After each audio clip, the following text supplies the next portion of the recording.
नमस्कार, कल की तैयारी में आपका स्वागत है। आपके साथ मैं हूं मानसी दवे। और भारतीय बाजार में जिस तरह का ट्रेडिंग सेशन लास्ट देखने को मिला, वहां से आगे के लिए आपकी रणनीति क्या होनी चाहिए ये जानना बेहद जरूरी है, क्योंकि इस वक्त बाजार ऐसे मुकाम पर खड़ा है जहां पर हम काफी उतार चढ़ाव देख रहे हैं। ग्लोबल अनिश्चितताएं भी हैं, भारतीय बाजार के अपने भी ट्रिगर्स हैं जहां से हम देख रहे हैं काफी हद तक वॉलेटिलिटी के साइंस मिलते हुए। और इन सबके बीच बाजार लगातार संभलने की कोशिश भी कर रहे हैं और इस कोशिश में कामयाबी भी हाथ लग रही है। बहरहाल लास्ट ट्रेडिंग सेशन को याद कर लेते हैं, उसके बाद कल की तैयारी आपकी करवाते हैं।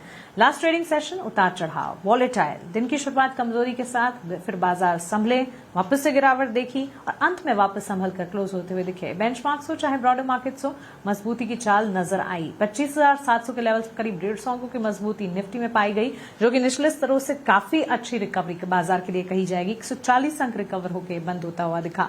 वहीं बैंक निफ्टी भी दिन के निचले स्तरों से 200 अंक रिकवर हुआ। एक समय ऐसा था जब बैंक निफ्टी लाल निशान के साथ ड्यूरिंग द सेशन बंद हो रहा था, ट्रेड कर रहा था, लेकिन क्लोज जब हुआ 61,270 के स्तर पर। सेंसेक्स में भी हमने देखा ठीक ठाक एक्शन, हालांकि मिड कैप और स्मॉल कैप यानी छोटे मझोले स्टॉक्स में वॉलेटिलिटी काफी हद तक देखने को मिली। ऑल इन ऑल बाजार के सेटअप में अगर देखें कौन से सेक्टर्स सपोर्ट कर रहे थे, ऑटो, बैंकिंग और एफएमसीजी सेक्टर से बाजार को काफी हद तक सपोर्ट्स मिलते हुए दिखे थे। On the flip side IT sector बुरी तरह से धराशाही होता हुआ, इतना कि जेफरीज जैसे बड़े ब्रोकरेज आर्म्स की तरफ से भी नेगेटिव रिपोर्ट और वहां से डाउन साइड टारगेट्स जो है नजर आए। अपने डाउनग्रेड्स उन्होंने और साथ ही टारगेट्स को भी रिवाइज कर रिविजिट कर डाउन किया।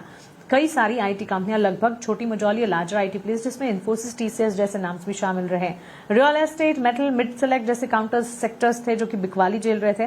PSU bank, financial service, auto, FMCG और फार्मा, ये सेक्टर से हमने मजबूती देखी। ऑल इन ऑल बटा हुआ कामकाज सेक्टर स्पेसिफिक था। बाजार की चाल भी बटी हुई थी, टुवर्ड्स डाउन साइड, फिर अप साइड, डाउन साइड, और बाजार जब क्लोज हो रहे थे संभल कर हरे निशान के साथ क्लोज हुए। लेकिन यहां से अब आगे इतनी वॉलेटिलिटी के बीच आपको करना क्या है, इस पर नजर होनी चाहिए। आपके ढेर सारे सवाल भी होंगे, सवाल पूछने का तरीका आपकी स्क्रीन पर लेकर आ जाते हैं। हमारे social media handle, contact details आपके स्क्रीन पर फ्लैश होंगे। अपने मार्केट रिलेटेड क्वेश्चंस हमसे पूछें, पूरी कोशिश करूंगी इस बुलेटिन में बाजार से जुड़े आपके सवालों का जवाब आपको दे पाऊं। हमारे एक्सपर्ट्स को जोड़ लेते हैं, उनसे समझते हैं कि आने वाले सेशन के लिए आपकी रणनीति क्या होनी चाहिए। उसके बाद सवाल जवाब का सिलसिला शुरू करते हैं। पृथ्वी फिनमार्ट के हरीश रिजारिया और पीसीजी रिसर्च एंड एडवाइजरी के नंदिश शाह हमारे साथ जुड़ गए हैं। अब दोनों का ही स्वागत है 18 आवर्स स्वदेश पर। अपना समय हमें देने के लिए शुक्रिया। हरीश, शुरुआत आपसे करना चाहूंगी। काफी हद तक वॉलेटिलिटी थी बाजार में, इतने ज्यादा उतार चढ़ाव के बीच एब्सोल्युटली सीसॉ टाइप पैटर्न देखने को मिला। यहां से आगे आने वाला ट्रेडिंग सेशन बाजार के लिए इंपॉर्टेंट लेवल्स आपके हिसाब से क्या होंगे? गुड इवनिंग मानसी जी। बिल्कुल जैसे आपने बताया, मार्केट में एकदम वोलेटाइल मूव्स देखने मिल रहे हैं। वीकेंड में हमने देखा कि न्यूज, ट्रम्प का न्यूज जो देखा हमने, जहाँ पे वहाँ पे सुप्रीम कोर्ट ने जो टैरिफ से वापस क्रैश किया, उसके बाद जो बिल्कुल एंटिसिपेटेड था कि मार्केट्स आज एक गैप अप ओपनिंग देखने मिल सकते थे, तो उसी के हिसाब से मार्केट में एक गैप अप ओपनिंग देखने मिला। लेकिन जिस तरह से टेक्निकली देखा जाए तो वहाँ पे एक रेजिस्टेंस जोन था ऑलमोस्ट 20,750 से लेकर 20,800 के आसपास। तो उसी के चलते वहां से प्रॉफिट बुकिंग देखने मिला इंट्राडे में। तो मुझे लग रहा है कि यहाँ पे थोड़ा बहुत कंसोलिडेशन कंटिन्यू हो सकता है, क्योंकि अभी भी सेटअप जो है टेक्निकली देखा जाए तो ब्रॉडली कंसोलिडेशन में है। मेजर सपोर्ट जो देखा जाए तो पिछले हफ्ते में हमने देखा था कि 200 डे मूविंग एवरेज जो है 20,300 के आसपास से वहां से रिकवरी होते हुए देखा नजर आया था। तो हो सकता है कि मार्केट थोड़ा कंसोलिडेशन में जा सकते हैं जब तक 25,800 के आसपास जो रेजिस्टेंस है उसके ऊपर ना क्रॉस करता है निफ्टी। तो ओवरऑल सेटअप पॉजिटिव है। अगर देखा जाए तो बहुत सारे स्मॉल और मिड कैप्स में स्टॉक्स में अच्छे खासी तेजी देखने मिल रही है, और जिस तरह से इंफ्रा और कैपिटल गुड्स के स्टॉक्स में वहां पे भी तेजी देखने मिल रही है। सेक्टर रोटेशन देखने मिल रहा है। बिल्कुल हमने लग रहा है कि मुझे जो थोड़े टाइम के लिए कंसोलिडेशन में रह सकता है निफ्टी, लेकिन एक बार 20,800 के लेवल्स अगर क्रॉस कर जाता है तो तब जाके फ्रेश रैली देखने मिल सकती है। नेक्स्ट लेवल बनेंगे 26,000 और 26,200 के लिए ऊपर की ओर मार्केट्स के लिए ओपनिंग हो सकता है। तो ओवरऑल सेटअप पॉजिटिव है। जो भी है डिप्स के लिए वेट करना चाहिए। डिप्स में बाय करने की राय रहेगी निफ्टी और बैंक निफ्टी में। और बैंक निफ्टी में देखा है तो बिल्कुल एक स्ट्रॉन्ग सेटअप है। हमने देखा है कि लगातार high top high bottom intact रख चुका है। जितना वीकनेस हम लोग निफ्टी में देख रहे हैं, लेकिन वहां पे बिल्कुल आउट परफॉर्मेंस देखने मिल रहा है बैंक निफ्टी में। बैंक निफ्टी में अभी भी स्ट्रॉन्ग सपोर्ट जोन है। फिर पहला सपोर्ट बना रहेगा 60,000 के आसपास, उसके नीचे 60,500 के पास नेक्स्ट स्ट्रॉन्ग सपोर्ट्स है। ये दो अहम लेवल्स रहेंगे बैंक निफ्टी के लिए। कोई डिप आता है, मुझे लग रहा है कि बैंक निफ्टी में अच्छी बाइंग अपॉर्चुनिटी बन सकती है। इतने दिन हमने देख रहे थे पीएसयू बैंक में अच्छी तेजी देखने मिल रही थी। मुझे लग रहा है कि आने वाले दिनों में प्राइवेट बैंक्स पार्टिसिपेट होते नजर आ सकते हैं। जिस तरह के आज वॉल्यूम देखने मिला तो कोटक बैंक और एक्सिस बैंक में मुझे लग रहा है कि वहाँ पे, और इवन एचडीएफसी बैंक भी देखा है तो एक ऑलमोस्ट स्ट्रॉन्ग सपोर्ट के आसपास है। तो मुझे लग रहा है कि प्राइवेट बैंक्स लीड करते हुए नजर आ सकता है बैंक निफ्टी को आने वाले दिनों में। ऑलराइट, तो चलिए ये राय फिलहाल बाजार पर हमें मिल चुकी है। इस बीच सवाल जवाब का सिलसिला शुरू करते हैं और नंदीश, गुड आफ्टरनून। पहले सवाल के साथ आपकी तरफ आना चाहेंगे। भारत फोर्ज और भारत डायनेमिक्स, लक्ष्मी नारायण चौधरी जी का सवाल है। इन दोनों स्टॉक्स पर इन्होंने खरीदारी कर रखी है और दोनों के एंट्री लेवल्स भी स्क्रीन पर लेकर आ जाते हैं। भारत फोर्ज में 11 शेयर्स 1480 के स्तर पर इन्होंने खरीदे हैं और इसी के साथ अगर आप देखेंगे भारत डायनेमिक्स में 25 शेयर्स की खरीदारी 1295 1295 के लेवल्स पर इन्होंने की है।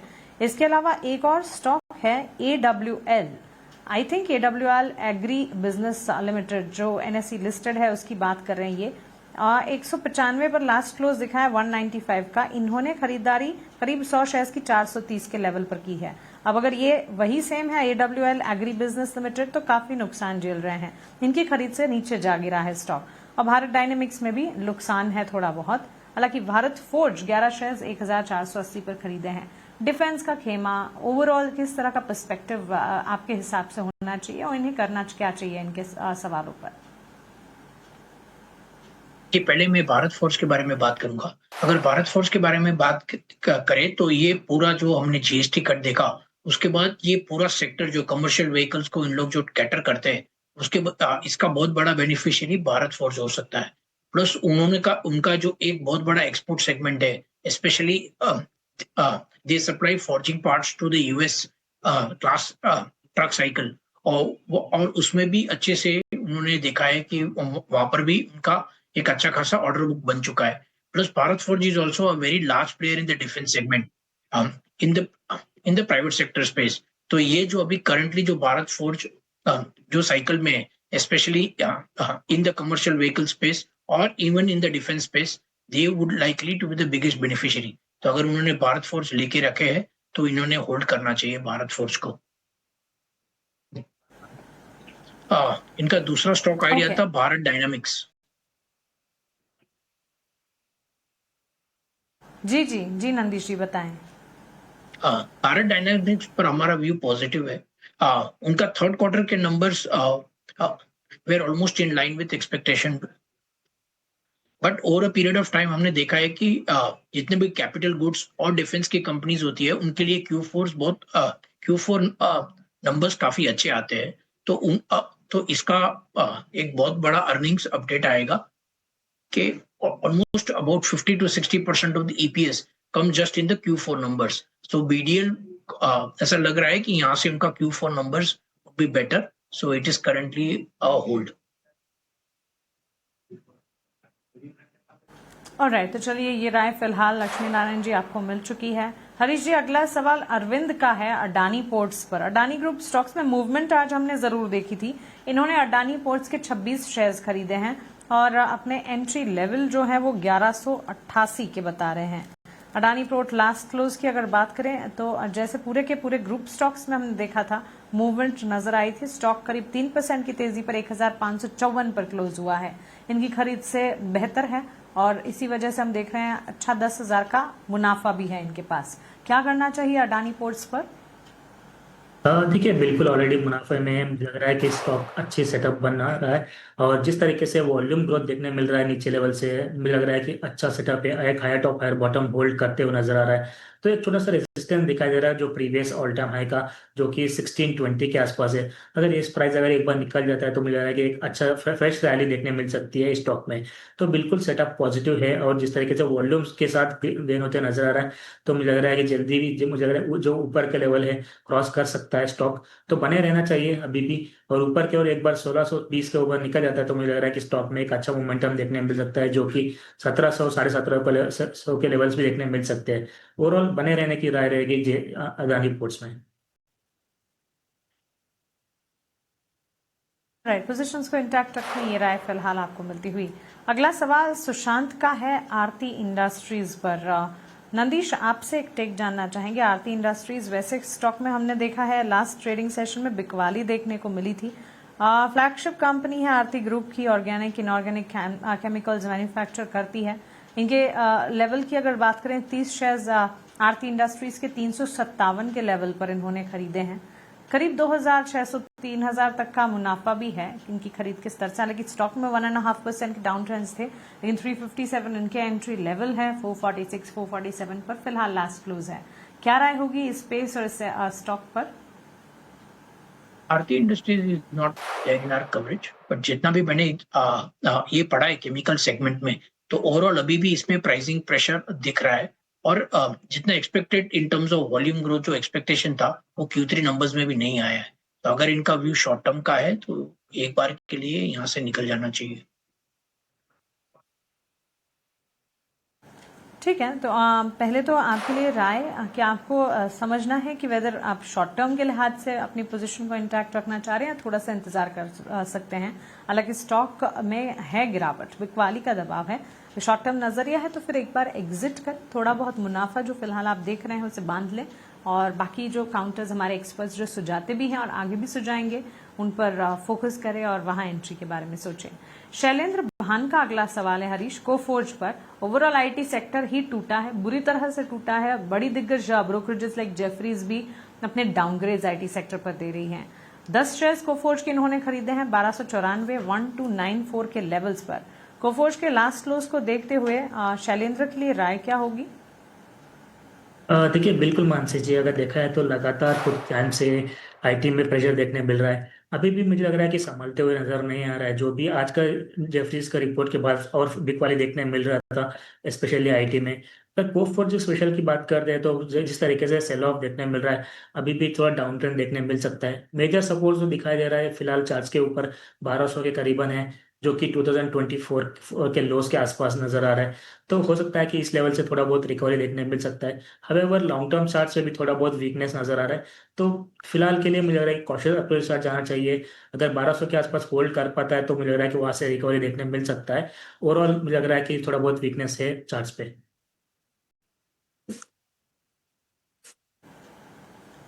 ओके, तो चलिए कोफोर्ज पर ये राय फिलहाल आपको मिली है।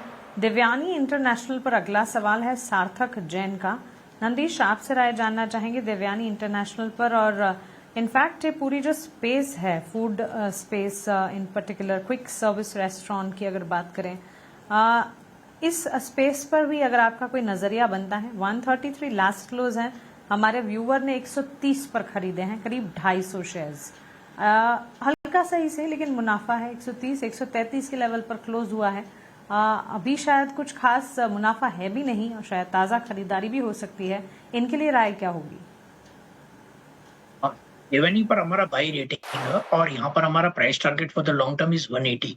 तो दिव्यानी और सिफायर का दोनों का मर्जर होने वाला है, जिसकी वजह से उनको करीबन 220 करोड़ टू 250 करोड़ का सेविंग्स होगा। But that will be largely back ended, मतलब FY28 और FY29 में होगा। लेकिन अगर मैं नियर टर्म की बात करता हूं तो ये दोनों specially in the QSR space हमने देखा है कि उसमें जो सेम स्टोर सेल्स जो ग्रोथ आने चाहिए वो नहीं आ रहे, and that is also coming specially on the negative side. तो अगर इनका व्यू अगर एकदम शॉर्ट टर्म का है तो इसमें एक बार के लिए इनको निकल जाना चाहिए। लेकिन अगर इनका व्यू लॉन्ग टर्म है तो ये पूरे स्पेस में देवयानी इंटरनेशनल और जुबिलेंट फूड्स वर्क दो ही कंपनी अच्छी कर रही है। ऑलराइट, तो चलिए ये एक टेक नजरिया पूरी तरह से इनफैक्ट जुबिलेंट फूड भी है और दिव्यानी इंटरनेशनल भी है स्पेस में, जो कि इस वक्त आकर्षक नजर आते हैं। हमारे एक्सपर्ट की तरफ से उनकी राय उस पर ध्यान दीजिए। आगे बढ़ेंगे, रुक करते हैं हमारे अगले सेगमेंट वैल्यू इन्वेस्टमेंट पिक का।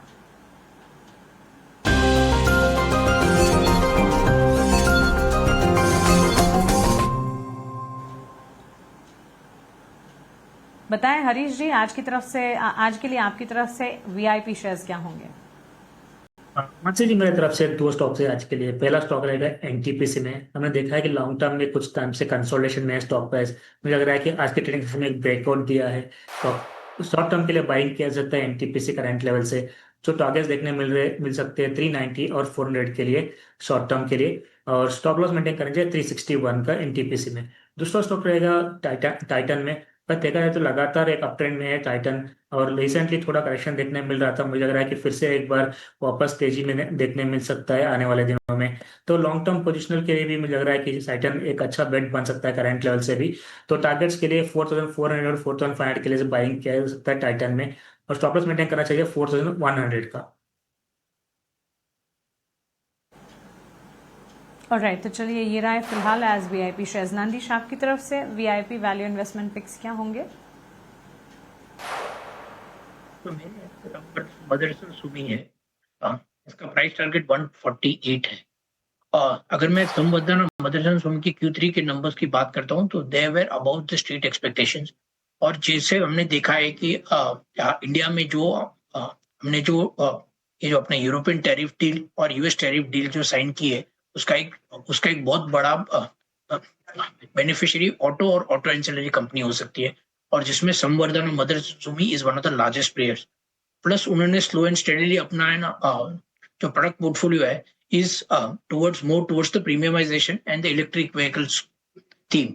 तो उसका एक बहुत बड़ा बेनिफिट एक कंपनी को हो सकता है। और उन्होंने जितनी भी अभी रिसेंटली जितने भी कैपेक्स डाले, it is likely to come on stream by the second quarter of FY27।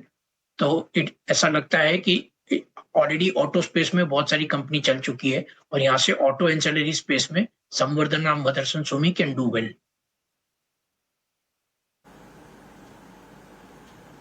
Alright, Nandish ji, Harish ji, बहुत शुक्रिया आपका हमारे साथ जुड़ने के लिए, हमारे व्यूवर्स की कल की तैयारी करवाने के लिए और बाजार पर आपका नजरिया और स्ट्रैटेजीज हमारे बीच रखने के लिए। चलिए इसी के साथ कल की तैयारी को हम यही समेटने जा रहे हैं, लेकिन ET नाउ स्वदेश पर खबरों का सिलसिला लगातार जारी है। आप बने रहे हमारे साथ। नमस्कार।